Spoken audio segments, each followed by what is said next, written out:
ஜெப ஆலயத்தில் இயேசு சந்தித்த சில மனிதர்கள், நான் வைக்க விரும்புகிற அந்த வார்த்தை இது சார்ந்து வைக்க விரும்புகிறேன். போன வாரம் நம்ம பார்த்தோம், இயேசுவை பின்பற்றின சில மனிதர்கள், இயேசுவை பின்பற்றி போன சில மனிதர்களை இதே போல் காலை மத்தியான வேளையில் பார்த்தோம். அப்போவே ஆண்டவர் இந்த காரியத்தை என்னுடைய மனதில் வைச்சதுனால நான் அதை அப்படியே நோட் பண்ணிட்டேன். அதனால் நான் இந்த காரியத்தை சொல்லிவிட்டு இனி வருகிற வாரத்திலிருந்து நம்ம தொடர்ந்து விசுவாசத்தை குறித்து நம்ம படிக்கலாம். ஜெப ஆலயம் என்பது, தேவனுடைய அந்த ஆலயம் என்பது கர்த்தர் தீர்மானித்தது. இன்றைக்கி நிறைய இடங்களில் இருக்கிறது போல் அன்றைக்கி கிடையாது. முழு உலகத்துலேயுமே ஒரே ஒரு ஆலயம் மட்டும்தான் இருந்துச்சு. மீதி சில இடங்களில் ஜெப ஆலயம்னு இருந்துச்சு. அதுவும் எல்லா இடத்துலையும் எல்லாராலையும் வைக்க முடியாது. அப்படி தேவன் தெரிந்து கொண்ட அந்த ஆலயத்தில், கர்த்தருடைய மகிமை தங்கி இருந்த அந்த ஆலயத்தில், சிலுவையில் அறையப்படுகிறதுக்கு முன்னாடி வரைக்கும் அது பழைய ஏற்பாட்டின் காலத்தை போல தான் வேதம் நமக்கு சொல்லுகிறது. அந்த நாளில் தேவன் தெரிந்து கொண்ட அந்த ஸ்தானத்தில் தேவன் சில மனிதர்களை பைபிளில் நம்ம பார்க்குறோம். இயேசு வாழ்ந்த நாட்களில் நிறைய பேர் ஆலயத்தில் சந்தித்தார். ஆனால் சில ஆட்களை மட்டும் எழுதி வச்சிருக்கிறார் வேதத்தில். பர்பஸாக சில ஆட்களுடைய சூழ்நிலைகளை எழுதி வச்சிருக்கிறார். அப்படி தேவன் எழுதி வைத்த சில மனிதர்கள், அவர்களிடமிருந்து நாம் கற்றுக்கொள்ள வேண்டிய சில காரியங்கள், அதை மட்டும் நான் இன்றைக்கு நான் உங்களோடு கூட பேச விரும்புகிறேன். அவர்கள் மூலமாய் கர்த்தர் நம்மோடு கூட பேசுவாராக. நம்மிடத்தில் ஒருவேளை அவங்ககிட்ட இருக்கக்கூடிய நல்ல சுபாவங்கள் இல்லை என்றால் நாம் வளர்த்து கொள்வோம். ஒருவேளை அவர்களிடம் இருந்த தேவனுக்கு விருப்பமில்லாத சுபாவங்கள் நம்மகிட்ட ஏதாவது இருக்குமே ஆனால் தேவ சமூகத்தில் அறிக்கையிட்டு நம்மை பரிசுத்தப்படுத்திக் கொள்வோம். கர்த்தர் நம்மோடு கூட இடைப்படுவாராக. எத்தனையோ மனிதர்கள் வாழ்ந்த பொழுதிலும் இயேசு எழுதி வைத்திருக்கிற சில மனிதர்களை குறித்து நான் உங்களோடு பேச விரும்புகிறேன். முதலாவது மார்க் 1ஆம் அதிகாரம் 23-24. இதில் ஒரு மனிதனை குறித்து எழுதப்பட்டிருக்கிறது.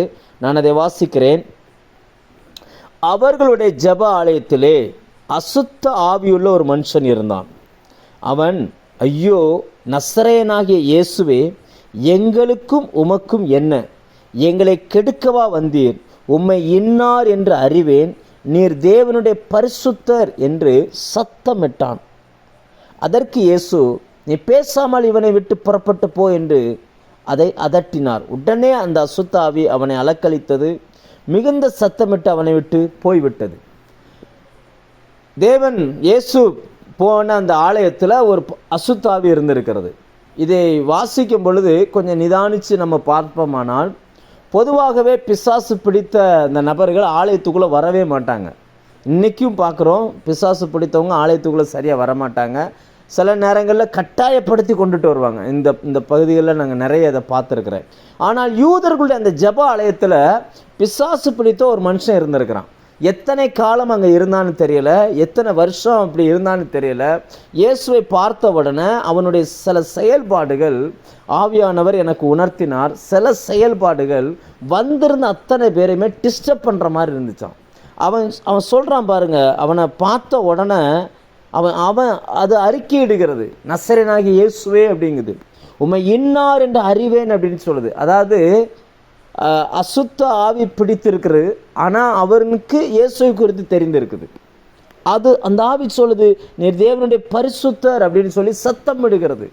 அப்போ இன்றைக்கி ஜெப ஆலயத்தில் சில நேரங்களில் நாம் மனிதர்கள் இடுகிற சப்தம், அந்த சப்தம் தேவனை மகிமைப்படுத்துகிறதுக்கு ஏதுவாக இருக்குதா, இல்லைன்னா அந்த மனுஷனுக்குள்ளே இருக்கக்கூடிய அசுத்த ஆவினால் மற்றவர்களை டிஸ்டர்ப் பண்ணுறதுக்கு ஏதுவாக இருக்குதா அப்படின்றத நாம் கொஞ்சம் சிந்திச்சு பார்க்கணும். நிறைய நேரங்களில் பார்த்தீங்கன்னு சொல்லியாச்சுன்னா, நம்முடைய சப்தமும் மற்றவர்களை இடைஞ்சல் பண்ணுகிற மாதிரி இருந்துடக்கூடாது. நம்ம வேதத்தில் நிறைய உதாரணங்களை இதுக்காக பார்க்க முடியும். 3 யோவானில் யோவான் அப்போஸ்தலன் ஒரு நபரை குறித்து எழுதுகிறார்.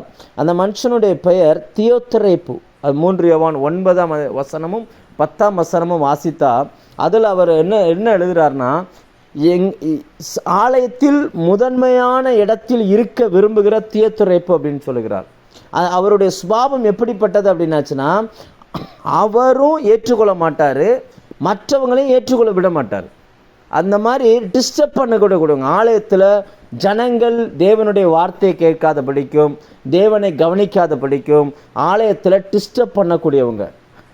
அப்படிப்பட்ட அந்த நபரை ஆண்டவர் சந்தித்திருக்கிறார். அவனுக்குள்ள அசுத்தாவி இருந்ததாய் வேதம் பதிவு பண்ணுகிறது. ஜெப ஆலயத்தில் அசுத்தாவி பிடித்த மனிதர்கள், அசுத்தாவியில் நிறைய வெரைட்டிஸ் இருக்குது. எல்லாமே டெவில் ஸ்பிரிட்டாக தான் இருக்கணும்னு அவசியம் இல்லை. நிறைய நேரங்களில் சபையில் இருக்கிறவங்களை தொந்தரவு பண்ணுகிறவர்களும் அந்த டெவில் ஸ்பிரிட்டுக்கு அடிமையாக இருக்கிறவங்களும் இருந்திருக்கிறாங்க. இப்படிப்பட்ட நம்ம அநேக நேரங்களை இப்படிப்பட்டவர்களை நாம் சந்திக்க கூடும். ஒருவேளை நமக்குள்ள டெவில் ஸ்பிரிட்டினுடைய பாதிப்பு இல்லாவிட்டாலும் நாம் ஆலயத்துக்கு ஆராதிக்க வருகிறவர்களை நம் மூலமாய் தொந்தரவுக்கு ஆகுறாங்களா, மற்றவங்க பாதிக்கப்படுறாங்களா என்பதை இந்த நேரத்தில் நம்ம கொஞ்சம் யோசித்து பார்ப்போம். தேவன் சபையில் வைக்கக்கூடாது, அதாவது இருக்கக்கூடாத சுபாவங்களில் ஒரு சுபாவம் இந்த தியோத்திரேப்பினுடைய இந்த சுபாவம். நான் அதை வாசிக்கிறேன். 3 யோவான் 9 வசனமும் 10 சபைக்கு எழுதினேன், ஆனாலும் அவர்களில் முதன்மையாக இருக்க விரும்புகிற தியோத்திரேப்பு எங்களை ஏற்றுக்கொள்ளவில்லை. அதை சபையில் அவன் ஃபஸ்ட் இடத்துல இருக்க விரும்புகிறான், ஆனால் ஊழியர்களை ஏற்றுக்கொள்ள மறுக்கிறான். அடுத்து எழுதுகிறார், ஆனபடினால் நான் வந்தால் அவன் எங்களுக்கு விரோதமாய் பொல்லாத வார்த்தைகளை அலப்புகிறான். எப்படி அந்த பிசாசு பிடித்தவன் வார்த்தைகளை அலப்பி மற்றவர்களை டிஸ்டர்ப் பண்ணுறானோ, இந்த ஆலயத்தில் முதன்மையாக இருக்க விரும்புகிற சில மனிதர்களுடைய சுபாவம் வார்த்தைகளை பேசுகிறார்கள், ஆனால் மற்றவர்களுக்கு இடைஞ்சல் பண்ணுகிறார்கள், அலப்புகிறார்கள், வீணா மற்றவர்களுடைய சிந்தையை கெடுக்கிறார்கள். அடுத்து கீழே எழுதுகிறார், செய்து வருகிற கிரியைகளை நினைத்து கொள்வேன், அவன் இப்படி செய்து வருவதும் போதாமல் தான் சகோதரரை ஏற்றுக்கொள்ளாமல் இருக்கிறதுமன்றி ஏற்றுக்கொள்ள மனதாக இருக்கிறவர்களையும் தடை செய்து சபைக்கு புறம்பே தள்ளுகிறான். யோசிச்சு பாருங்க, இப்படிப்பட்ட சில சூழ்நிலைகள் சபைகளுக்குள்ளே வருகிறது வாய்ப்புள்ள ஒரு காரியம். இந்த நாளில் நாம் இந்த மனுஷன் மூலமாய் ஆண்டவர் அந்த பிசாசு பிடித்தவன் மூலமாய் எழுதி வைத்திருக்கிற அந்த சம்பவத்திலிருந்து நம்ம தெரிந்து கொள்ள வேண்டியது என்னவென்றால், நம்முடைய சப்தத்தின் மூலமாய் அல்லது அந்த பிசாசு எப்படி தேவனை பிரைஸ் பண்ணுது, துதிக்குது, நீர் இன்னார் என்று அறிவேன்குது, நீர் தேவனுடைய பரிசுத்தர்னு சொல்லுது. ஏதோ ஒரு வகையில் யாருக்கும் இடரல் இல்லாதபடிக்கு நாம் பேசவும் அமைதியாக இருக்கவும் கற்றுக்கொள்ள வேண்டும். எந்த சூழ்நிலையிலையும் நாம் யாருக்கும் சபையில் இடரலாக இருந்து விடக்கூடாது. முதல் பாயிண்ட் என்னவென்றால், தேவன் அந்த ஆலயத்தில் சந்தித்த அந்த மனிதன் மூலமாய் நமக்கு கற்றுக் கொடுக்கிறார். ஜப ஆலயத்தில் எல்லாரும் ஜெபம் பண்ண போவாங்க. என்னுடைய வீடு எல்லா ஜனங்களுக்கும் ஜப வீடு எனப்படும். அப்படிப்பட்ட அந்த இடத்துல போய் தன்னுடைய சப்தத்தின் மூலமாய் தன்னுடைய கிரியையின் மூலமாய் ஏதோ ஒரு டிஸ்டர்பன்ஸ் அந்த ஆலயத்துக்குள்ளே அந்த மனுஷன் பண்ணுகிறான். அந்த மனுஷனுக்குள்ளே டெவில் ஸ்பிரிட் இருந்ததாய் வேதம் பதிவு பண்ணுகிறது. ஒருவேளை இன்னைக்கு அசுத்தாவின் பிடியில் இராவிட்டாலும் அநேகர் இப்படிப்பட்ட சப்தங்களை எழுப்பியோ அல்லது ஏதோ ஒன்றை செய்தோ ஆலயத்தில் இருக்கிற சிலருக்கு சில இடைஞ்சல்களை செய்து கொண்டிருக்கிறாங்க. ஆண்டவர் சொன்னார், இடரல் வருவது கூடாத காரியம், ஆனால் யாரால் வருகிறதோ அவனுடைய கழுத்தில் எந்திரக்கல்லை கட்டி சமுத்திரத்தில் போடுறது அவனுக்கு லகுவாக இருக்கும் அப்படின்னு சொன்னார். எனவே இந்த மத்தியான வேளையில் நம்ம கொஞ்சம் நினைத்து பார்ப்போம். நாம் போகிற சபையில் நம் மூலமாக யாரும் வெட்கப்பட்டு போகாதபடியோ அல்லது நம் மூலமாக யாரும் இடராதபடிக்கோ நம்முடைய நடவடிக்கைகளை நாம் பாதுகாத்து கொள்ள வேண்டும். இவனுடைய வாழ்க்கை நமக்கு ஒரு எச்சரிக்கையாக இருக்கிறது. 2வது ஆண்டவர் ஆலயத்தில் சந்தித்த இன்னொரு மனுஷன், மார்க்கு 3ஆம் அதிகாரம் 1-5 வரைக்கும் நான் வாசிக்கிறேன். மறுபடியும் அவர் ஜெப ஆலயத்தில் பிரவேசித்தார். அங்கே சூம்பின கையுடைய ஒரு மனுஷன் இருந்தான். அவர் ஓய்வு நாளில் அவனை சொஸ்தமாக்கினால் அவர் பேரில் குற்றம் சாட்டலாம் என்று அவர் மேல் நோக்கமாக இருந்தார்கள். அப்பொழுது அவர் சூம்பின கையுடைய மனுஷனை நோக்கி, எழுந்து நடுவே நில் என்று சொல்லி அவர்களை பார்த்து, ஓய்வு நாட்களில் நன்மை செய்வதோ தீமை செய்வதோ ஜீவனை காப்பதோ அழிப்பதோ எது நியாயம் என்றார். அதற்கு அவர்கள் பேசாமல் இருந்தார்கள். அவர்களுடைய இருதய கடினத்தின் நிமித்தம் அவர் விசனப்பட்டு கோபத்துடனே சுற்றிலும் இருந்தவர்களை பார்த்து அந்த மனுஷனை நோக்கி, உன் கையை நீட்டி என்றார். அவன் நீட்டினான். அவன் கை மறு கையை போல சொஸ்தமாயிற்று. இதை வாசிப்பதற்கு இயேசு செய்த ஒரு அற்புதம் போல தெரிகிறது. ஆனால் ஏன் பர்டிகுலராய் அந்த மனுஷனை குறித்து ஆண்டவர் எழுதி வைத்திருக்கிறார்? இது லூக்காவிலும் வருகிறது. லூக்கா 6ஆம் அதிகாரத்தில் 6-11 வரைக்கும் வருது. மத்தேயுலையும் வருகிறது. மத்தேயு 12ஆம் அதிகாரம் 9-13 வரைக்கும் வருகிறது. இந்த 3 சுவிசேஷ புத்தகத்திலையும் இந்த மனுஷனை குறித்து வருகிறது. லூக்காவில் இன்னும் தெளிவாக எழுதுகிறார். லூக்கா 6:6 வாசிங்கன்னா, அவனுடைய வலது கை சூம்பி போய் இருந்துச்சான். இடது கை நல்லா இருக்குது, வலது கை சூம்பி போய் இருந்துச்சான். அப்படின்னா என்ன அர்த்தம்? வேதத்தில் வலது கை என்பது எதை குறிக்கிறது? பர்டிகுலராக ஆவியானவர் இந்த வார்த்தை எழுதுறாரு. ஆலயத்தில் வலது கை சூம்பின ஒரு மனுஷன் இருந்திருக்கிறான், அவன் பக்கத்தில் இயேசு போய் நிற்கிறார், அவன் மேலே எல்லாரும் கண்ணோக்கமாக இருக்கிறாங்க. அப்படின்னா அந்த வலது கை சூம்பினதுன்னா அது எதை அடையாளப்படுத்துகிறது? நான் வேதத்திலேருந்து ஒரு 5 பாயிண்ட் இதை குறித்து ஆண்டவர் எனக்கு கற்றுக் கொடுத்தார். ஒன்று ஏசாயா 41:13, கர்த்தர் நம்மை கரம் பிடிக்கிறார் என்றால் நம்முடைய வலது கரத்தை தான் பிடிக்கிறார். கர்த்தராகிய நான் உன் வலது கரத்தை பிடித்து பயப்படாதே என்று சொல்லுகிறேன் அப்படின்றார். அப்போ தேவன் பிடிக்கக்கூடிய கரம் அல்லது தேவனிடத்தில் ஒப்பு கொடுக்க வேண்டிய அந்த கரம் சரியாய் கொடுக்க முடியாமல் சூம்பி போன நிலைமையில், அதாவது தேவன் பிடிக்க முடியாத இடத்துல அது இருக்குது. இல்லைன்னு சொன்னால் தேவனுடைய கரத்தில் ஒப்பு கொடுக்காம அது கரம் இருக்குது. ரெண்டாவது பார்த்தீங்கன்னா பிரசங்கி 10:2 சொல்லுகிறது, ஞானியினுடைய இருதயம் வலது கரத்தில் இருக்கும், மூடனுடைய இருதயம் இடது கரத்தில் இருக்கும். அப்படின்னா அர்த்தம் என்னன்னா, ஞானமுள்ள இருதயம் உள்ள நபர்களுடைய வலதுகரம் ஆரோக்கியமாக இருக்கும், ஞானம் குறைந்த நபர்களுடைய வலதுகரம் சூம்பி போயிருக்கும். நிறைய நேரங்களில் பார்த்தீங்கன்னு சொன்னால் நமக்கு புத்தி இருக்கும், ஞானம் இருக்காது. ஏன்னா ஞானம் கர்த்தர் தருகிறது, புத்தி படித்து நாம் கற்றுக்கொள்வது. அதாவது கல்லூரிகள் அறிவை தரும், புத்தியை தரும், ஆனால் ஞானம் கர்த்தர் மட்டும்தான் தர முடியும். அப்போ இன்றைக்கி ஆலயத்தில் இருக்கிற அந்த வலதுகரம் சூம்பினவன் எதை அடையாளப்படுத்துகிறான் என்றால், தேவனால் அந்த மனுஷனை பிடிக்க முடியவில்லை. ரெண்டாவது, தேவன் கொடுக்குற அந்த ஞானத்திற்கு அந்த மனுஷனுக்கும் சம்மந்தம் இல்லாத ஒரு இடத்துல அந்த மனுஷன் இருந்துக்கிட்டு இருக்கிறான். அடுத்ததாக நீங்கள் பார்த்தீங்கன்னு சொல்லியாச்சுன்னா மார்க் 6:3 ஆண்டவர் சொல்லுவார், நீ தான தர்மம் செய்யும் பொழுது வலது கை கொடுப்பது இடது கைக்கு தெரியக்கூடாது அப்படின்னார். அப்போ வலது கை தர்மம் செய்வதற்காக தேவன் வைத்திருக்கிற ஒன்று, அது வெளியில் தெரியக்கூடாது, இவங்க கொடுக்கறது வெளியில் தெரியக்கூடாது. ஆனால் இந்த மனுஷனுக்கோ வலது கை சூம்பி போய் இருக்குது, அவனால் அது செய்ய முடியலை, அவனுக்கு அதில் விருப்பம் இல்லை, அல்லது ஏதோ ஒரு காரியத்தில் அவன் அப்படி பாதிக்கப்பட்டிருக்கிறான். அத்தனைக்கும் அவன் சபைக்குள்ளே இருக்கிறான். சபை என்பது கிறிஸ்துவினுடைய சரீரம், அதில் அவன் இருக்கிறான், அவனுடைய வலது கை சூம்பி போய் இருக்குது. அடுத்ததாக நீங்கள் கலாத்தியர் 2:9 வாசிங்கன்னா, அங்கே அந்யோன்ய ஐக்கியத்துக்கு அடையாளமாய் வலதுகரம் கொடுத்தார்கள் அப்படின்னு இருக்கும். அப்போ இவனுக்கு கை சூம்பி போய் இருக்கு அப்படின்றது எதை காட்டுகிறது அப்படின்னாச்சுன்னா, இவன் ஐக்கியத்தில் குறைந்து போய் இருக்கிறான், அந்யோன்ய ஐக்கியத்தில் வீக்காகி போய் இருக்கிறான், இவனால் எல்லாரோடு சேர்ந்து போக முடியலை, ஐக்கியம் கொள்ள முடியலை. அப்படிப்பட்ட அந்த ஸ்டேஜில் அந்த மனுஷன் இருந்துக்கிட்டு இருக்கிறான். அதே நேரம் அப்போஸ்தலர் 3:7 வாசிங்க அப்படின்னாச்சுன்னா, வலதுகரம் கொடுத்து அந்த தேவாலயத்தில் சப்பானியாக இருந்தவனை வலது கையை கொடுத்து தூக்கி விட்டார்கள். அப்போ வலது கரம் என்பது சமுதாயத்தில் ஒன்றுக்கும் உதவாமல் கிடக்கிற ஜனங்களை தூக்கிவிடக்கூடியது. இப்படிப்பட்ட காரியம் செய்ய வேண்டிய ஒரு மனுஷன் அந்த ஆலயத்தில் இருக்கிறான், அவனுடைய எல்லா பாகமுமே கரெக்டாக இருக்குது, ஆனால் அந்த வலதுகரம் மட்டும் செயல்படாமல் உட்காந்துருக்குது. கர்த்தர் அதை பர்டிகுலராக பார்த்துட்டு அவன் பக்கத்தில் நிற்கிறான். எல்லாருடைய கண்களும் இப்போ அவன் மேலே நோக்கமாக இருக்குது. விஷயம் என்னென்னா, அவர் குணமாக்குவாரா குணமாக்க மாட்டாரா? நீங்கள் கொஞ்சம் யோசிச்சு பாருங்கள். அன்னைக்கு இருந்த காலகட்டத்தில் இயேசு சுகமளிக்கிற ஊழியத்தில் பிரபலமாக இருந்த நபர், மரித்தோரை உயிரோடு எழுப்புகிற நபர். இப்படிப்பட்டவர் ஒரு ஆலயத்துக்குள்ளே போகிறார்னா எவ்வளவு பலகீனப்பட்டவர்கள் அந்த ஆலயத்துக்கு வந்திருப்பாங்க. இன்றைக்கி நம்மளே வச்சுக்கிடுவோம், ஒரு நல்ல சுகமளிக்கிற வரம் பெற்ற ஊழியக்காரங்க ஒரு இடத்துக்கு ஊழியத்துக்கு வர்றாங்க அப்படின்னாச்சுன்னா எவ்வளோ பெரிய நோயாளிகளே அங்கே கொண்டு வச்சுருவாங்க. ஏன்னா அவர் கை வச்சாலோ ஜெபம் பண்ணாலோ சுகமாயிரும். அப்போ எத்தனையோ பேர் வந்திருக்கக்கூடும், ஆனால் அத்தனை பேரையும் எழுதாமல் இந்த ஒரு மனுஷனை அடையாளப்படுத்துகிறார் என்றால், இந்த ஒரு மனுஷன் மூலமாக ஏதோ ஒன்றை நமக்கு சொல்ல விரும்புகிறார். நான் ஒரு 5 பாயிண்ட் அந்த வலது கரத்தை குறித்து பேசினேன். கொஞ்சம் யோசிச்சு பாருங்கள். இன்றைக்கி தேவன் நம் கரத்தை பிடிக்க முடியாதபடிக்கு நம்முடைய கரம் சூம்பி போய் இருக்கிறதா, அல்லது மற்ற கையை போல் அந்த செய்ய வேண்டிய வேலையில் செய்ய முடியாமல் இருக்குதா? தேவனிடத்தில் நம் கரம் கொடுக்க முடியாமல் இருக்கிறோமா? இல்லை அப்படின்னாச்சுன்னா நம்ம ஞானமாய் நடந்து கொள்ள மறுக்கிறோமா? இல்லை அப்படின்னாச்சுன்னா தர்மம் செய்கிறது அந்தரங்கத்தில் இருக்கணும்னு ஆண்டவர் சொன்னார். உன் வலது கை தர்மம் செய்யணும், அது இடது கைக்கு தெரியக்கூடாது அப்படின்னார். அப்போ அந்த தான தர்மம் செய்யக்கூடிய இடத்துல செய்யாமல் நாம் இருக்கிறோமா?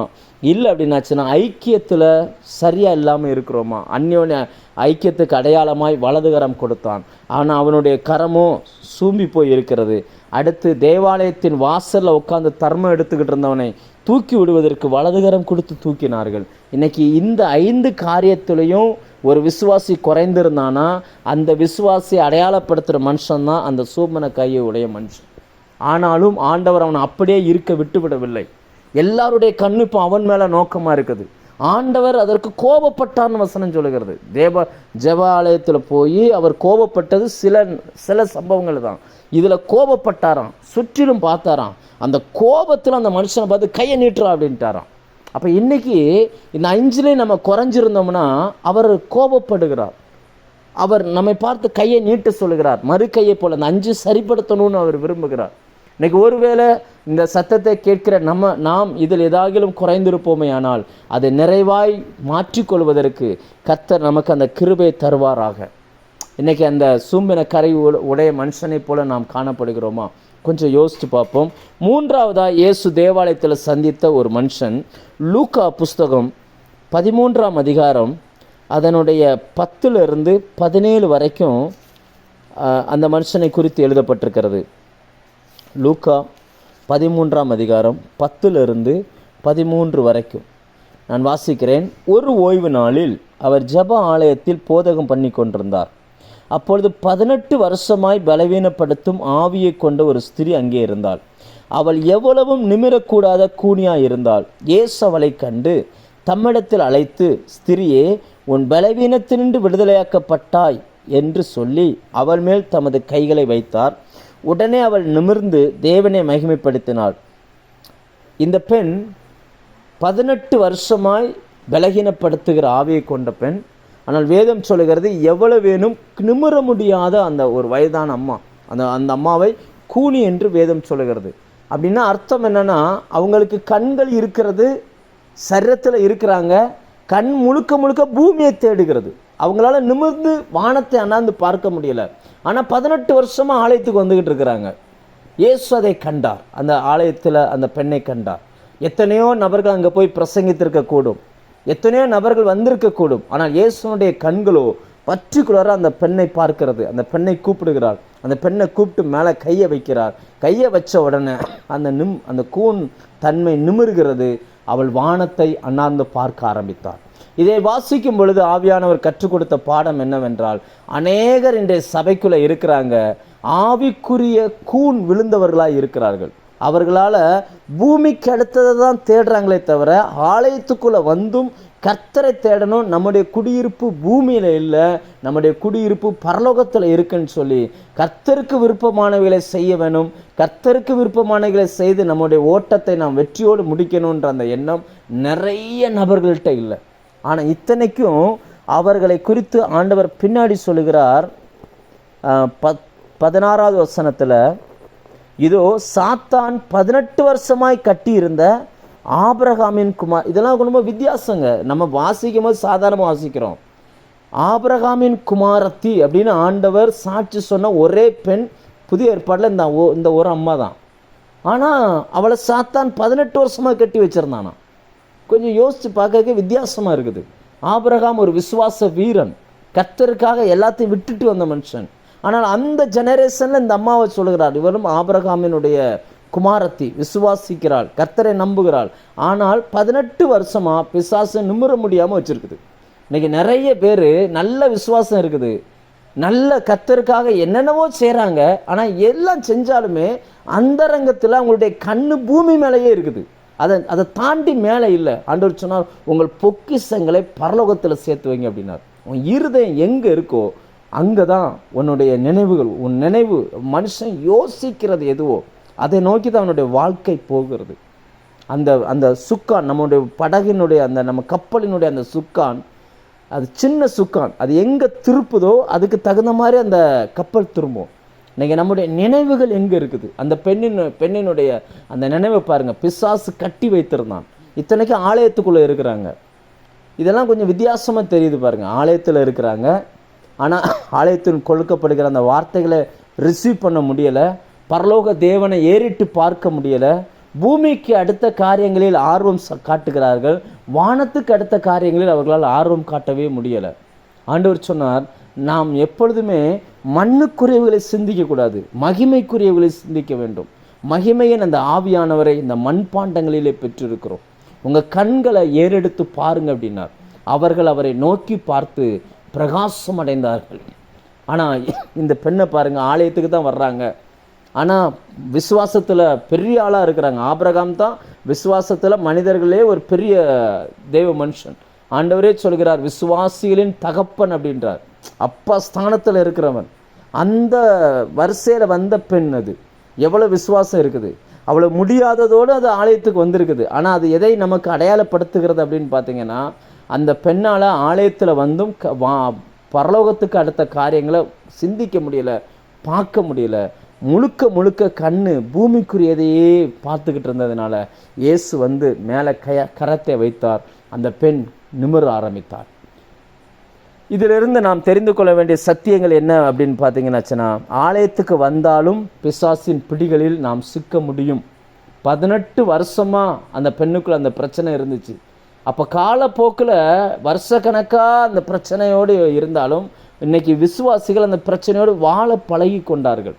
பொதுவாக ஒரு ஊழியக்காரர் எழுதுவார், ஒரு புக்கில் எழுதியிருந்தார், பிரச்சனையை கொடுக்கும் பொழுது பிசாசு ஜெயிக்கலை, பிரச்சனையோடு நம்மளை வாழ பழக்கின பொழுது அவன் ஜெயிக்கிறான்.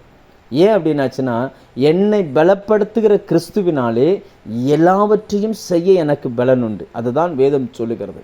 நாம் பலகீனமான மனிதர்கள் தான், நம்மால் எதுவுமே செய்ய முடியாதுதான். ஆனால் கர்த்தர் தருகிற அந்த பலத்தினால் தாவீது சொல்லுகிறார், உம்மாலே நான் ஒரு சேனைக்குள் பாய்வேன், ஒரு மதிலை தாண்டுவேன், பரலோகத்தில் உம்மை அல்லாமல் எனக்கு யார் உண்டு. ஒரு பூமிக்குள்ளே வாழுகிற ஒரு ராஜா அந்த வார்த்தையை உபயோகப்படுத்துகிறார். நான் ஆலயத்துக்குள்ளே வந்து கர்த்தரை ஆராதிக்கிற ஒரு பெண் எத்தனை பிரசங்கம் பண்ணி அந்த அந்த ஆலயத்தில் கேட்டிருப்பாங்க, எவ்வளோ வார்த்தைகளை கேட்டிருப்பாங்க. ஆனால் ஒரு முறை கூட நிமிர்ந்து வானத்தை பார்க்கணுன்ற அந்த அம்மாவுக்கு தோணவே இல்லை. இந்த அம்மா வந்து கேட்கல, என்னை சுகமாக்குங்கன்னு கேட்கவே இல்லை. அது ஆலயத்துக்கு வருது, 18 வருஷமாக அந்த கஷ்டத்தில் தான் உட்காந்துருக்குது. அது அப்படியே இருக்க பழகிருச்சு. இயேசுவே கூப்பிடுகிறார். பாளையத்தில் இன்னைக்கு நாம் வானத்தை அண்ணாந்து பார்க்க வேண்டும் என்று அவர் ஆசைப்படுகிறார், நம்ம ஆசைப்படலை. நிறைய விசுவாசிகளுக்கு இந்த அம்மா ஒரு அடையாளமாக இருக்குது. அந்த அம்மா வந்து ஆலயத்துக்கு வருது, வார்த்தையை கேட்குது, ஆனால் பூமிக்குரியதே பார்த்துட்டே இருக்குது. இங்கே இந்த பூமியில் பரலோகத்துக்கு சொந்தக்காரர்களாய் நாம் அழைக்கப்பட்டிருக்கிறோம். பூமிக்குரிய வாழ்க்கையும் தேவை, இல்லைன்னு சொல்லலை. ஆனால் நமக்கு இங்கே நிரந்தரமான இடம் அல்ல, இது தற்காலிகமாய் நாம் குடியிருக்கிறோம். நம்முடைய நிரந்தரமான குடியிருப்பு பரலோகத்தில் இருக்குது. அங்கிருந்து கர்த்தராகிய இயேசு கிறிஸ்து வருவதற்கு நாம் எதிர்பார்த்து கொண்டிருக்கிறோம். உங்கள் தலைகளை நிமிர்த்துங்கள்னு வேதம் சொல்லுகிறது. ரட்சிப்பின் அனுபவம் பெற்றவர்கள் அவர் எப்போ வருவார்னு எதிர்பார்த்து காத்திருக்கணும். ஆனால் அதை விட்டுட்டு பூமிக்குரியதை நாம் தேடக்கூடாது. இயேசு அந்த ஆலயத்தில் இந்த அம்மாவை அவராக கூப்பிடுகிறார். நான் 3 பேரை சொல்லியிருக்கிறேன், 3 பேரும் அவங்க இயேசுகிட்ட வரவே இல்லை, அவராக தான் வர்றாரு, அவராக தான் கூப்பிடுகிறார்.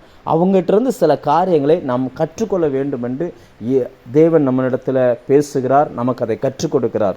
4வதாக இன்னொரு மனுஷனை வேதத்திலிருந்து நம்ம பார்க்கலாம். யோவான் 5ஆம் அதிகாரம் அதனுடைய 14 16 வரைக்கும். அந்த மனுஷன் எப்படிப்பட்டவர் அப்படின்னாச்சுன்னா, இயேசு யாரென்றே தெரியாமல் குணமான மனுஷன். 5ஆம் அதிகாரம் 14 16 வரைக்கும். அதற்கு பின்பு இயேசு அவனை தேவாலயத்தில் கண்டு, இதோ நீ சொஸ்தமானாய், அதிக கேடானது ஒன்றும் உனக்கு வராதபடி இனி பாவம் செய்யாதே என்றார். அந்த மனுஷன் போய் தன்னை சொஸ்தமாக்கினவர் இயேசு என்று யூதர்களுக்கு அறிவித்தான். அதாவது இயேசு அவனை தேவாலயத்தில் சந்திக்கிறார். அவன் குணமான மனுஷன், 38 வருஷமாய் வியாதி கொண்டிருந்த ஒரு மனுஷன். அந்த 5ஆம் அதிகாரம் அதை காட்டுகிறது. பெதஸ்தா குளத்தருகே வியாதி கொண்டிருந்த ஒரு மனுஷன், சுகமானவன் இப்பொழுது ஆலயத்துக்கு வந்திருக்கிறான். நம்மை சுற்றிலும் இருக்கக்கூடிய மனிதர்களை கொஞ்சம் கவனித்து பார்த்தீங்கன்னா, நிறைய பேர் சுகமாவாங்க, நிறைய பேர் தேவனால் குணமாக்கப்படுவாங்க. அவர்கள் எல்லாரும் நிரந்தரமாய் ஆலயத்துக்கு வருவதில்லை. எனக்கு நினைவு தெரிஞ்சு எங்களுடைய சபையில் வந்து பிசாசுகள் குணமாகி போனவங்க, வியாதிகள் குணமாகி போனவங்க ஆயிரக்கணக்கான பேர் மேலே சொல்ல முடியும். ஆனால் எத்தனை பேர் ஆலயத்துக்கு வருகிறாங்கன்னு பார்த்தீங்கன்னா, விரல் விட்டு எண்ணக்கூடிய நபர்கள் மட்டும்தான் வர்றாங்க. நம்மளும் இந்த சத்தத்தை கேட்கிற உங்களுக்கும் இந்த அனுபவம் இருந்திருக்கக்கூடும். எத்தனையோ நபர்கள் பிரச்சனையோடு பலகீனத்தோடு உங்கள்கிட்ட சொல்லியிருப்பாங்க. நீங்களும் ஜோம் பண்ணி சும்மா சாதாரணமாக சொல்லியிருப்பீங்க, அவங்களுக்கு குணமாக இருக்கும். ஆனால் குணமான எல்லாருமே நன்றி உணர்வோடு ஆலயத்துக்கு வருவாங்களா அப்படின்னு பார்த்தா கிடையாது. எத்தனையோ பேர் இயேசு விட்டுட்டே போயிடுவாங்க. எத்தனையோ பேருக்கு ஆலயத்துக்கு வரணுன்ற விருப்பம் இருக்காது. எத்தனையோ பேருக்கு வேதத்தை வாசிக்கணுன்ற விருப்பம் கிடையாது. ஆனால் இந்த மனுஷன் ஆலயத்துக்கு வந்தான். கர்த்தர் அவனை கண்டார். அவனை கண்டுட்டு சொன்னார், நீ சுகமானாய், ஆனால் அதிக கேடானது ஒன்று வராதபடிக்கு இனி பாவம் செய்யாதே அப்படின்னு சொன்னார். இன்னைக்கு இந்த மனுஷனும் ஒரு விசுவாசிக்கு அடையாளமாக இருக்கிறான். அவன் பாருங்க, அவன் பெதஸ்தா குளத்தருகே கிடந்தான். ஒரு படுக்கை தான் அவனை தாங்கி கொண்டிருந்துச்சு. 38 வருஷம் அவனால் அந்த படுக்கையை விட்டு எந்திரிக்க முடியல.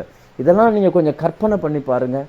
ஒரு 6-7 மாதம் படுத்த படுக்கையாக இருக்கிற ஒரு அம்மாவை ஒருத்தங்க சந்திச்சிருக்கிறாங்க.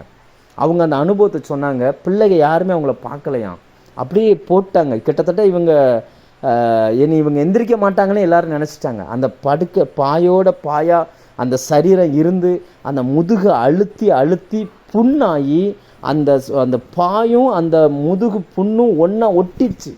அந்த புண்கள்லேருந்து புழுக்கள் வர ஆரம்பிச்சிச்சு. இது அப்படியே அவங்கள பிரித்து எடுக்க அப்படி அது ஒரு 6 மாதம் கவனிக்காமல் விட்டதுக்கே அவங்க அப்படி ஆயிட்டாங்க. 38 வருஷம் படுத்த படுக்கையாக இருந்த மனுஷன். நீங்களே யோசிச்சு பாருங்கள். இன்றைக்கி ஹாஸ்பிட்டலில் இருக்கிறவங்கனால பணம் இருக்கிறவங்களும் ஹாஸ்பிட்டலில் வச்சு நல்லா பார்த்துடுறாங்க. படுத்த படுக்கையாக இருக்கிறவங்களுக்கு யூரின் மோஷன் எல்லாமே பெட்டில் தான் போகும். அவங்கள குளிப்பாட்டுறது எல்லாமே அப்படி தான். ஆனால் அந்த குளத்து கரையில் படுத்திருந்த மனிதர்களில் எத்தனை பேர், வேதம் சொல்லுகிறது, சூம்பின உறுப்பினுடைய அநேகர் படுத்து கிடப்பார்கள். அதில் இந்த மனுஷன் 38 வருஷம். ஆரம்பத்தில் ஒரு மாதம் 2 மாதம் 6 மாதம் 1 வருஷம் யாராவது ஹெல்ப்புக்கு இருந்திருப்பாங்க. காலப்போக்கில் அதை அப்படியே விட்டுருவாங்க. அப்புறம் அதுதான் அந்த மனுஷனுடைய அந்த இடம் எப்படி இருந்திருக்குன்னு யோசிச்சு பாருங்கள். அந்த இடம் எப்படி, யாராவது க்ளீன் பண்ண வந்திருப்பாங்களா? எவ்வளோ ஒரு அசுத்தம் நிறைந்த இடம். அங்கே வாழ்ந்த மனுஷன், எவ்வளவோ பலகீனத்துக்கு மத்தியில் வாழ்ந்த மனுஷன். இயேசு அவனை சுகமாக்கும் பொழுது அவர் யாருன்னே தெரியாது அவருக்கு. அவர் அந்த திரளான நிறைய ஜனங்கள் இருந்தபடியினால் யாருன்னே அவருக்கு தெரியலை. எல்லாரும் கேட்குறாங்க, உன்னை சுகமாக்கினது யார்? அவனுக்கு அதெல்லாம் ஒன்றுமே தெரியலை. ஆனால் ஆலயத்துக்கு சரியாக வருகிறான். நிறைய நபர்கள் கர்த்தர் யாருன்னு தெரியாட்டாலும் ஆலயத்துக்கு கரெக்டாக இருக்கிறாங்க. ஆலயத்துக்கு அடுத்த விஷயங்களில் கரெக்டாக இருக்கிறாங்க, கரெக்டாக வந்துடுறாங்க. அப்படி வருகிற நபர்களை இயேசு பார்க்கிறார். இயேசு பார்த்து அந்த மனுஷனை தேடி வருகிறார். தேடி வந்து சொல்லுகிறார். அவனை பார்த்துட்டு 13ஆம் வசனத்திலேருந்து வாசிக்கிறான். அவன் சொல்கிற சாட்சியை பாருங்கள். 12ஆம் வசனத்திலேருந்து, உன் படுக்கை எடுத்துக்கொண்டு நடவென்று உன்னுடனே சொன்ன மனுஷன் யார் என்று அவனிடத்தில் கேட்டார்கள். சொஸ்தமாக்கப்பட்டவன் அவர் இன்னார் என்று அறியவில்லை. அவரிடத்தில் ஜனங்கள் கூட்டமாக இருந்தபடினால் இயேசு விலகி இருந்தார். அதற்கு பின்பு இயேசு அவனை தேவாலயத்திலே கண்டு, இதோ நீ சொஸ்தமானாய், அதிக கேடானது ஒன்று உனக்கு வராதபடி இனி பாவம் செய்யாது. அவ்வளோதான். நம்ம சில நேரங்களில் நமக்கு பெரிய நாலேஜெல்லாம் இருக்கணும்னு அவசியம் இல்லை. கர்த்தருடைய ஆலயத்துக்கு அடுத்த காரியங்களை சரியாக இருப்போமே ஆனால் அவராகவே தேடி வந்து அவனை சந்திக்கிறார். சந்தித்து அடுத்த கட்ட வெளிப்பாடை கொடுக்க ஆரம்பிக்கிறார். அந்த மனுஷனை பாருங்கள், தன்னை சுகமாக்கினது யாருன்னு கூட தெரியல. அவரை குறித்து பெரிய நாலேஜ் எதுவுமே தெரியல. ஆனால் ஆலயத்துக்கு போகிறதா அந்த மனுஷன் விடவே இல்லை பாருங்கள். அவன் கரெக்டாக போயிட்டே இருக்கான். ஏன்னா அவர் சொல்லியிருந்தார், குணமானா ஆலயத்துக்கு போகணுன்ற அந்த நாலேஜ் வந்ததுனால அவன் கரெக்டாக குணமானோன்னு ஆலயத்துக்கு போயிட்டான். யோசிச்சு பாருங்கள். இயேசு அந்த ஆலயத்தில் வச்சு அவனை கரெக்டாக கண்டுபிடிச்சு சொல்லுகிறார், நீ சுகமாயிட்ட, ஆனால் இனி அதிக கேடு வராதபடிக்கு பாவம் செய்யாதே அப்படின்றார்.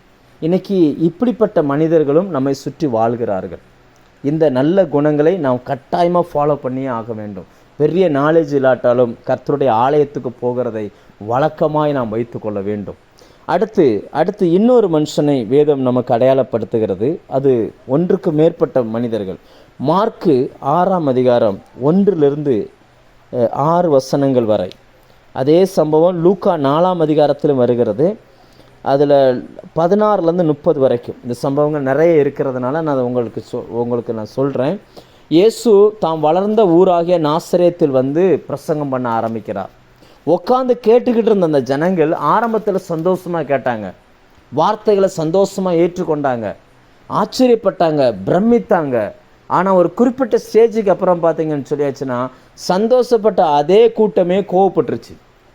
கொஞ்ச நேரம் கழித்து பார்த்தீங்கன்னா கோவப்பட்ட அதே கூட்டம் இவரை அப்படியே வெளியில் தள்ளி கொண்டு போய் ஒரு செங்குத்தான பாறையிலிருந்து அவரை தள்ளிவிட போயிட்டாங்க.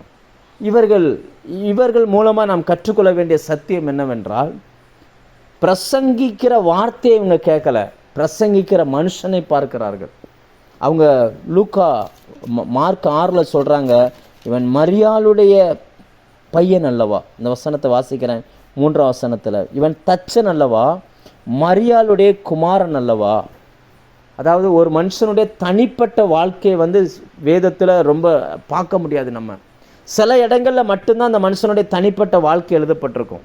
ஆனால் இவங்க மரியாளுடைய பையன். நீங்கள் பைபிளை படிக்கும் பொழுது யோசேப்பினுடைய மகன், மரியாளுடைய மகன், 2 வார்த்தைக்கும் நிறைய அர்த்தங்கள் இருக்குது.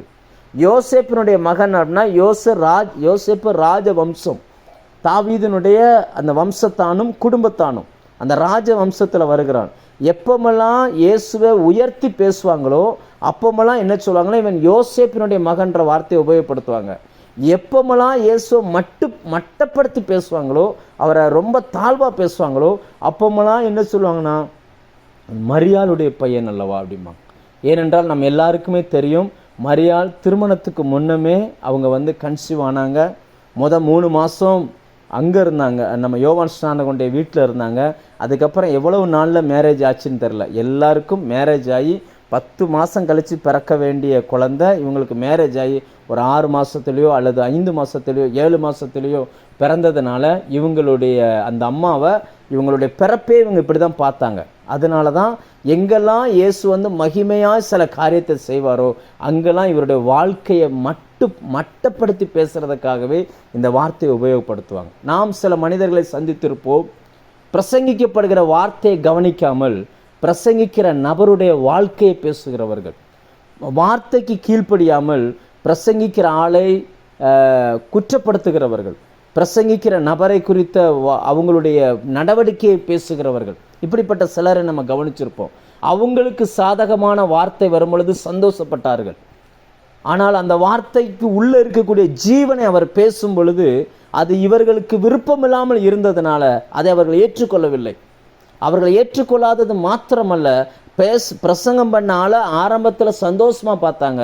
இப்போ அவங்களுக்கு பிடிக்காத ஒரு காரியத்தை அவர் சொல்கிறாருன்னொன்னே அவரை விரோதியாய் பார்க்கிறார்கள், அவரை ஜெபாலயத்துக்கு புறம்பே தள்ளுகிறார்கள். இன்னும் சொல்ல போயாச்சுன்னா தங்களுக்கு விருப்பமான உபதேசங்களை கேட்க விரும்புகிறார்கள். அவங்களுக்கு என்ன பிடிக்குமோ அதை தான் பிரசங்கம் பண்ணணும்னு அவங்க விரும்புகிறாங்க. அவங்க மைண்டில் அப்படி ஃபிக்ஸ் பண்ணுறாங்க. அப்போஸ்தலனாகிய பவுல் கடைசி நாட்களில் என்ன சம்பவிக்கும் என்று தீமோத்தேயுக்கு எழுதும் பொழுது ஆண்டவர் சொன்னார், செவிக்கு இனிய பிரசங்கங்களை அவர்கள் கேட்பார்கள். அவங்க அதை விரும்புவாங்க. தங்களுக்கான பிரசங்கிமார்களை அவர்கள் தேடிக்கொள்வார்கள் அப்படின்னு சொன்னார். இந்த கடைசி நாட்கள் நாம் அதை பார்க்கிறோம். பண்ணப்படுகிற வார்த்தைக்கு கீழ்ப்படியாமல் அந்த வார்த்தையை பேசுகிற மனிதனுடைய வாழ்க்கையை பார்க்கிறார்கள். அந்த மனுஷனை அவனுடைய வாழ்க்கையை கேள்விக்குள்ளாக்குகிறார்கள். அப்படி பார்க்கும்போது இவங்க பண்ண அந்த பிரசங்கத்துக்கு இவங்க மரியாதையை கொடுக்கல. அந்த தேவ வார்த்தையாகவே அவர்கள் எடுத்துக்கொள்ளவில்லை. ஜெபாலயத்தில் அவங்க குற்றம் கண்டுபிடிக்கிறார்கள். அப்படியே பின்னாடி நீங்கள் வாசிங்கன்னா அவர்களுடைய அவிசுவாசம் 6ஆம் வசனத்தில் அவர்களுடைய அவிசுவாசத்தை குறித்து ஆச்சரியப்பட்டார்னு இருக்கும். ஒரு மனுஷனால் இப்படியுமா இருக்க முடியும் அப்படின்னு அவர் ஆச்சரியப்படுகிறார். எத்தனையோ வார்த்தைகள் யோசிச்சு பாருங்க, எவ்வளோ விலையேற பெற்ற சத்தியத்தை அங்கே பேசினார். நீங்கள் லூக்கா 4ஆம் அதிகாரம் எடுத்து பார்த்தீங்கன்னா அவ்வளோ விலையேற பெற்ற ஒரு சத்தியத்தை அங்கே பேசுகிறார். கர்த்தருடைய ஆவியானவர் என்மேல் தங்கி இருக்கிறார், தரித்திரக்கு சுவிசேஷத்தை பிரசங்கிக்கும்படி என்னை அபிஷேகம் பண்ணினார். இந்த வார்த்தை தான் அங்கே பேசுகிறார். ஆனாலும் அவர்கள் என்ன நினைக்கிறாங்கன்னா அவங்க விரும்பினது போல அவங்க பேசணும்னு அவங்க விரும்புகிறாங்க. ஆனால் ஆண்டவர் அதற்குள்ளே இருக்கிற ஜீவனை எடுத்து பேசும் பொழுது அவர்களால் அதை அங்கீகரித்து கொள்ளவே முடியவில்லை. கடந்த 2 நாளாக ஒரு கிராமத்தில் சுகமளிக்கிற கூட்டத்துக்கு பிரசங்கம் பண்ண கூப்பிட்டுருந்தாங்க. ஆனால் அந்த 2 நாளும் நான் ஆண்டவருடைய கிருபையினால் அங்கே போய் பேசுவதற்கு 2 நாளுமே சிலுவையை குறித்து பேசும்படி கர்த்தர் சொன்னார். 2 நாளும் சிலுவையை மட்டும் பேசணும், வேறு எதையுமே பேசக்கூடாது அப்படின்னார். நான் 2 நாளும் போய் சிலுவையை குறித்து மட்டும் பேசினேன். அப்போ 2வது நாள் லாஸ்ட்டாக சொல்லும்போது சொன்னேன், சரீர சுகம் அல்ல, இன்றைக்கி தேவை ஆத்தும சுகம். அநேகர் சிலர்லாம் இப்படி சொல்லிட்டு போனாங்க, சுகமளிக்கிற கூட்டணுன்னே நாங்கள் வேறு மாதிரி எதிர்பார்த்து வந்தோம், ஆனால் உள்ளான மனுஷனில் இன்றைக்கி எவ்வளோ நோய் இருக்குன்றதை நாங்கள் கண்டுபிடிச்சோம் அப்படின்ட்டு போனாங்க. இது எதுக்காக நான் அந்த வார்த்தையை சொல்கிறேன் அப்படின்னாச்சுன்னா, ஆலயத்தில் இருக்கிறவங்க அவங்க மைண்டில் சில காரியங்களை வைக்கிறாங்க. அவங்களுக்கு தகுந்த மாதிரி பிரசங்கம் பண்ணணும்னு எதிர்பார்க்குறாங்க. அது இல்லை. நாம் உள்ளான மனிதனில் வல்லமையாய் நாம் குணமாக வேண்டியது அவசியமாக இருக்குது. கர்த்தருடைய வார்த்தை என்ன சொல்லுதோ அதை அப்படியே கீழ்ப்படியணும். அதை தான் தேவன் எதிர்பார்க்கிறார். இந்த 5வதாக நம்ம பார்த்த இந்த கூட்டம் பாருங்கள், அவிசுவாசத்தில் நிறைந்த கூட்டம். இவர்களை சந்தோஷப்படுவாங்க, சந்தேகப்படுவாங்க, இறுதியில் கோபம் கொள்வாங்க. இந்த லிஸ்ட்டில் நாம் சேரவே கூடாது. ஆண்டவர் அதை நமக்கு அடையாளப்படுத்துகிறார். ஒரு நாளும் பிரசங்கிக்கிற மனிதனுடைய வாழ்க்கையை நம்ம பார்க்கக்கூடாது. அவர்கள் மூலமாய் சொல்லப்படுகிற வார்த்தையை மட்டும் கேட்கணும். ஆண்டவர் சொன்னார், மோசேயின் ஆசனத்தில் பரிசேயர்களும் வேதப்பாரர்களும் உட்கார்ந்திருக்கிறார்கள், அவர்கள் சொல்கிறத கேளுங்க, அவங்க செய்கையின்படி செய்யாதிருங்க அப்படின்னா சொல்கிற வார்த்தையை கவனி, அவன் என்ன செய்கிறான்றதை நீ பார்க்காத அப்படின்னு அர்த்தம். இன்றைக்கி இயேசு பண்ணின அந்த பிரசங்கத்தை ஆரம்பத்தில் சந்தோஷமாக கேட்ட அந்த ஜனம் கொஞ்சம் கொஞ்சமாக அந்த வார்த்தை அவர்களை காயப்படுத்த ஆரம்பித்த உடனே, அல்லது அந்த வார்த்தையில் இருந்த அந்த அவர்களுடைய தவறுகளை அவர் சுட்டி காட்ட ஆரம்பித்த உடனே அவரை ஏற்றுக்கொள்ளவே இல்லை. இன்றைக்கி நாம் இப்படிப்பட்ட ஒரு சூழ்நிலையில் இருக்கிறோமா என்பதை நாம் பார்ப்போம். அடுத்தது 6வதாய் இன்னொரு ஆளை ஆண்டவர் அடையாளப்படுத்துகிறார். லூக்கா 21ஆம் அதிகாரத்தில் அங்கே ஒரு பெண்ணை குறித்து வேதம் சொல்லுகிறது. அந்த பெண்ணை குறித்து 20ஆம் அதிகாரத்தில் இயேசு பிரசங்கித்து கொண்டிருக்கிறார். பிரசங்கித்து கொண்டிருக்கும் பொழுது அந்த பெண் வருகிறார்கள். நான் வாசிக்கிறேன். லூக்கா 21ஆம் அதிகாரம், அந்த 20ஆம் அதிகாரத்தின் பின்பகுதியிலேருந்தே வாசிக்கிறேன். 46லேருந்து வாசிக்கிறேன். நீண்ட அங்கிகளை தரித்து கொண்டு திரியவும், சந்தை வழிகளில் வந்தனங்களை அடையவும், ஜப ஆலயங்களில் முதன்மையான ஆசனங்களில் உட்காரவும், விருந்துகளில் முதன்மையான இடங்களில் இருக்கவும் விரும்பி, விதவைகளின் வீடுகளை பட்சித்து பார்வைக்கு நீண்ட ஜபம் பண்ணுகிற வேத பாரகரை குறித்து எச்சரிக்கையாக இருங்கள், அவர்கள் அதிக ஆக்கினை அடைவார்கள் என்றார். அவர் கண்ணேறிட்டு பார்த்தபோது ஐஸ்வர்யவான்கள் காணிக்கை பெட்டிகளே தங்கள் காணிக்கைகளை போடுகிறதை கண்டார். ஒரு ஏழை விதவை அதிலே 2 காசை போடுகிறதையும் கண்டு, அந்த ஏழை விதவை மற்ற எல்லாரை பார்க்கிலும் அதிகமாய் போட்டாள் என்று மெய்யாகவே உங்களுக்கு சொல்கிறேன். அவர்கள் எல்லாரும் தங்கள் பரிபூர்ணத்திலிருந்து தேவனுக்கென்று காணிக்கை போட்டார்கள். இவளோ தன் வறுமையிலிருந்து தன் ஜீவனத்துக்கு உண்டானவைகளை எல்லாம் போட்டுவிட்டாள் என்றார். அதாவது இதனுடைய பின்னணி என்ன சொல்கிறாங்கன்னா, இதனுடைய பின்னணி என்ன அப்படின்னாச்சுன்னா, அன்னைக்கு தேவாலயத்தில் சில வரிகளை வைத்திருந்தாங்க, சில சட்டத்திட்டங்களை வச்சுருந்தாங்க. அந்த சட்டத்திட்டத்தின்படி சரியானபடி அவங்க கொடுக்கல அப்படின்னாச்சுன்னா அவங்க வீட்டையும் சேர்த்து எடுத்துக்கிட்டாங்களாம். அந்த பெண் இந்த பெண்ணு தான். இந்த பெண்ணை குறித்து தான் இயேசு பிரசங்கித்து கொண்டு இருக்கிறார். அது பேசிக்கிட்டே இருக்கும்போது எல்லாரும் வந்து காணிக்க வரிசையாக போடுறாங்களாம். இந்த அம்மாவும் வந்து காணிக்க போட வருது. இயேசு பர்டிகுலராக அந்த பெண்ணை அடையாளப்படுத்துகிறார். அந்த பெண்ணை அடையாளப்படுத்தி அந்த பெண்ணை குறித்து சொல்லுகிறார், தன் ஜீவனத்துக்கு இருந்ததை அந்த பெண் போட்டுட்டா அப்படின்றார். அந்த கொடுப்பதை குறித்து ஆண்டவர் சாட்சி சொல்லுகிறார். இது பெருசு இல்லை. மனுஷன் சொல்கிற சாட்சியை விட்டுருங்க. மனுஷன் வந்து சந்தர்ப்பத்துக்கு தகுந்த மாதிரி மாறுவான். ஆனால் இயேசு இன்றைக்கு நாம் நிறைய கொடுக்குறோம். நிறைய நேரத்தை கொடுக்குறீங்க, திறமையை கொடுக்குறீங்க, உழைப்பை கொடுக்குறீங்க, உங்கள் பணத்தை கொடுக்குறீங்க, உங்கள் கண்ணீரை தேவ சமூகத்தில் கொடுக்குறீங்க. ஆனால் நாம் கொடுப்பதை குறித்து இயேசு என்ன சாட்சி கொடுப்பார்? இன்றைக்கி நம்மளை குறித்து பேச சொன்னால் நம்மளை குறித்து என்ன சாட்சி கொடுப்பாங்க? இந்த பெண்ணை பாருங்கள். இந்த பெண்ணை ஆண்டவர் தேவாலயத்தில் காண்கிறார். அந்த பெண்ணிட்டிருந்து நாம் கற்றுக்கொள்ள வேண்டிய சில காரியங்களை நம்மோடு பேசுகிறார். எவ்வளவோ லாஸ் வந்தாலும் கர்த்தருக்கு கொடுக்க வேண்டிய அந்த காரியம்னு வரும்பொழுது தன்கிட்ட இருந்ததை அப்படி கொண்டு வந்து கொடுக்குறா பாருங்கள். அப்போ இந்த சம்பவத்தின் மூலம் நம்ம என்ன பார்க்குறோம் அப்படின்னாச்சுன்னா, எவ்வளவு கொடுக்குறோம் என்பதை கர்த்தர் பார்க்குறதே இல்லை, என்ன மனநிலையில் கொடுக்குறோம் என்பதை தான் கர்த்தர் பார்க்குறோம். ஒவ்வொரு முறையும் நான் செய்திக்கு ஆயத்தமாகும் பொழுதெல்லாம் நான் தேவ சமூகத்தில் கேட்கறது உண்டு, ஆண்டவரே நான் எவ்வளோ வார்த்தை பேசுகிறேன்றது முக்கியம் இல்லை, என்ன மனநிலையில் நான் பேசுகிறேன். ஆண்டவர் 1 கொரிந்தியர் 13ஆம் அதிகாரம் 1-2 இந்த வசனம் சொல்லுகிறது, நான் மனுஷர் பாஷைகளை பேசினாலும் தூதர் பாஷைகளை பேசினாலும் அன்பு எனக்கு இராவிட்டால் சத்தமிடுகிற வெண்கலம் போலவும் ஓசையிடுகிற கைத்தாளம் போலவும் இருப்பேன். தீர்க்க தரிசன வரத்தை உடையவனாக இருந்து சகல ரகசியங்களையும் கற்றறிந்திருந்தாலும் மலைகளை பெயர்க்கத்தக்க விசுவாசம் எனக்கு உண்டாயிருந்தாலும் அன்பு எனக்கு இராவிட்டால் அதனால் ஒரு பிரயோஜனம் இல்லை. என் சரீரத்தை நான் சுட்டெரிப்பதற்கு கொடுத்தாலும் அன்பு எனக்கு இராவிட்டால். அப்படின்னு அர்த்தம் என்னன்னா, நம்ம நிறைய கிரியைகளை செய்கிறது இல்லை, நம்ம செய்கிற அந்த கிரியை எதன் அடிப்படையிலேருந்து வெளியில் வருது. இந்த பெண்ணை குறித்து தான் பேசிக்கிட்டு இருக்கிறார். இந்த பெண்ணினுடைய வீடை அவர்கள் வாங்கி விட்டார்கள். அதனால் ஆண்டவர் சொல்கிறாரு, இவ்வளவு பெரிய பரிசுத்தவான்களாக இவங்க இருந்துகிட்டு இருக்காங்கடா, ஒரு ஏழை விதவையினோட வீடை வாங்கிட்டாங்கடா அப்படின்னு அவர் பிரசங்கம் பண்ணி கொண்டு திரும்பி பார்த்தா அந்த பெண் காணிக்கைப்பட்டியில் பணம் போடுறதுக்கு வந்துக்கிட்டு இருக்கிறாங்க. அந்த பெண்ணை பார்த்துட்டு அவர் ஆச்சரியப்பட்டார். தன் பிரசங்கத்தை நிப்பாட்டிட்டு அந்த பெண்ணை பார்க்குறார். இயேசுவோடு கூட இருந்த எல்லாரும் திரும்பி அந்த பெண்ணை பார்க்குறாங்க. அப்போ சொல்லுகிறார், இவங்கெல்லாம் தங்கள் வருமானத்திலேருந்து அவங்க போட்டாங்கடா. அந்த பெண் தன்னுடைய ஜீவன்லேருந்து அடுத்த வேளை சாப்பாட்டுக்கு வச்சுருந்ததை எடுத்து அப்படியே கொடுத்துட்டா அப்படின்னார். பரலோகம் அந்த பெண்ணை கனப்படுத்தினது. இன்றைக்கி தேவ சமூகத்தில் நாம் இந்த சத்தத்தை கேட்டுக்கொண்டிருக்கிறோம். நாம் நேரத்தை கொடுக்கிறோம், உழைப்பை கொடுக்கிறோம், கண்ணீரை கொடுக்கிறோம், காணிக்கை கொடுக்கிறோம், ஜபத்தை கொடுக்கிறோம், உங்கள் வார்த்தையை கொடுக்கிறோம். ஆனால் அதனுடைய ஆழம், அந்த அடி ஆழத்தில் தேவ அன்போடு இதை செய்கிறோமா, இல்லை நம்மகிட்ட இருக்குன்னு கொடுக்குறோமா? அது ரொம்ப முக்கியமானது. நாம் என்ன மனநிலையில் இதை கொடுக்கிறோம் என்பதற்கு இந்த பெண் ஒரு சாட்சியாய் நம்ம முன்னாடி நிற்கிறாள். இவளை தேவன் தேவாலயத்தில் கண்டு நமக்கு அடையாளப்படுத்துகிறார். கடைசியாக இன்னொரு மனுஷனையும் கர்த்தர் நமக்கு அடையாளப்படுத்துகிறார். அப்போஸ்தலர் 22ஆம் அதிகாரம் 17 21 வரைக்கும் நான் வாசிக்கிறேன். அப்போஸ்தலர் 22ஆம் அதிகாரம் 17. பின்பு நான் எருசலேமுக்கு திரும்பி வந்து தேவாலயத்திலே ஜெபம் பண்ணி கொண்டிருக்கையில் ஞான திருஷ்டி அடைந்து அவரை தரிசித்தேன். அவர் என்னை நோக்கி, நீ என்னை குறித்து சொல்லும் சாட்சியை இவர்கள் ஏற்றுக்கொள்ள மாட்டார்கள். ஆதலால் நீ தாமதம் பண்ணாமல் சீக்கிரமாக எருசலேமை விட்டு புறப்பட்டு போ என்றார்.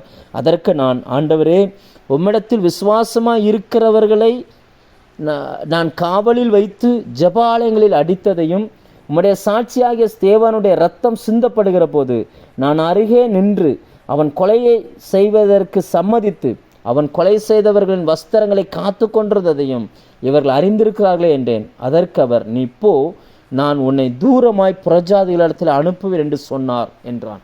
யார் இவர்? அப்போஸ்தலனாகிய பவுல். நான் ஏற்கனவே 6 பேரை நான் சொன்னேன் வேதத்திலிருந்து. யாருடைய பெயரையுமே ஆண்டவர் பயன்படுத்தவே இல்லை பாருங்கள்.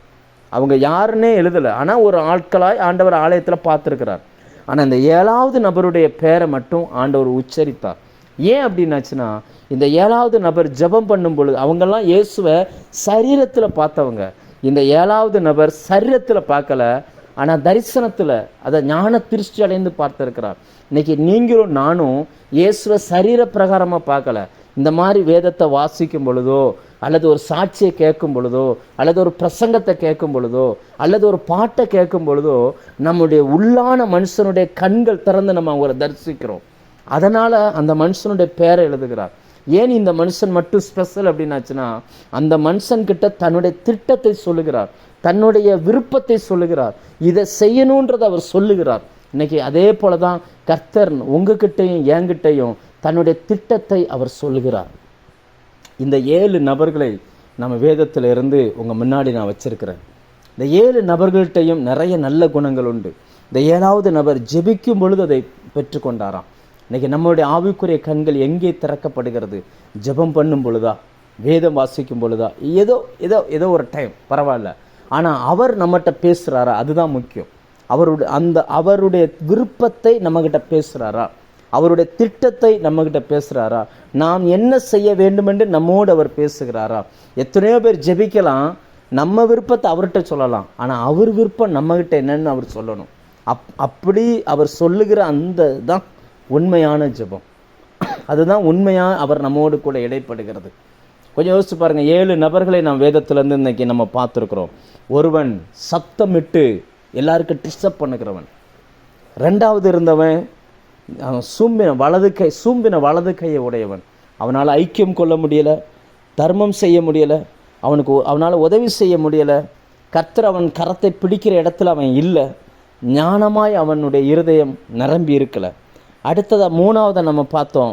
அவங்க கண் எப்போவுமே பூமியை பார்க்கத்தக்கதாய் 18 வருஷமாக ஆலயத்துக்கு வந்தும் தேவனை பார்க்கலை, தேவன்கிட்ட வரணும்னு விரும்பலை.